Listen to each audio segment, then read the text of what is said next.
Alright, ingat tak video sebelum ni where aku pernah tunjuk pasal Mizuno Morelia punya shoe keeper warna merah ni kan, which aku pakai dekat Mizuno Morelia DNA aku. Macam ni lah rupanya.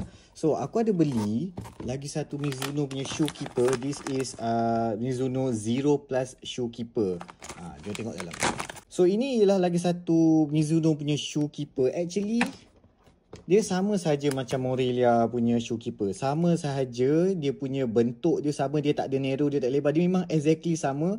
Cuma dia punya branding kat atas je lain. Ni untuk Morelia, ini untuk ini Zero Plus kira macam general. Actually yang ni pun boleh pakai kat kasut Mizuno mana-mana pun. Actually bukan kasut Mizuno, kasut Adidas, Nike semua boleh. Sama juga yang ni. Cuma ini just for the branding of Morelia je. Tak semestinya shaping dia lain. Shaping dia sama saja. Jadi kalau korang beli Mizuno Zero Plus punya shoe keeper, boleh je pakai dekat DNA ni juga. Tapi aku beli yang ni untuk pakai dekat kasut Mizuno Alpha 2 Japan aku. So yang ni actually aku tengah pakai shoe keeper hitam ni tau. Hitam ni aku beli murah je lah dekat TikTok. Aku tak ingat berapa aku beli lah, RM5 ke berapa lah. It gets the job done kan. Tak ada masalah pun nak pakai murah ni kan.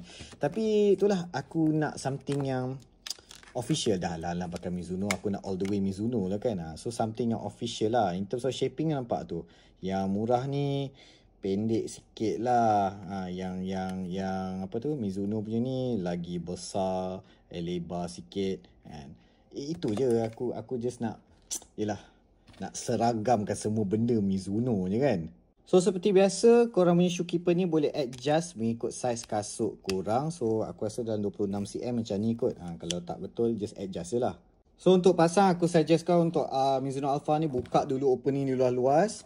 And then masukkan ni, letak kat belakang ni. Okay, sebab dia ada zero glide ni, dia agak melekat sikit lah. Grip, very grip. And then tolak ni. Siap dah satu belah. Alright, now dua-dua dah pasang. Function dia simple je untuk maintainkan bentuk kasut korang. Just nak jaga kasut je lah. So itu saja, nothing fancy. Okay, korang pakai ke tak shoe keeper kat kasut bola korang?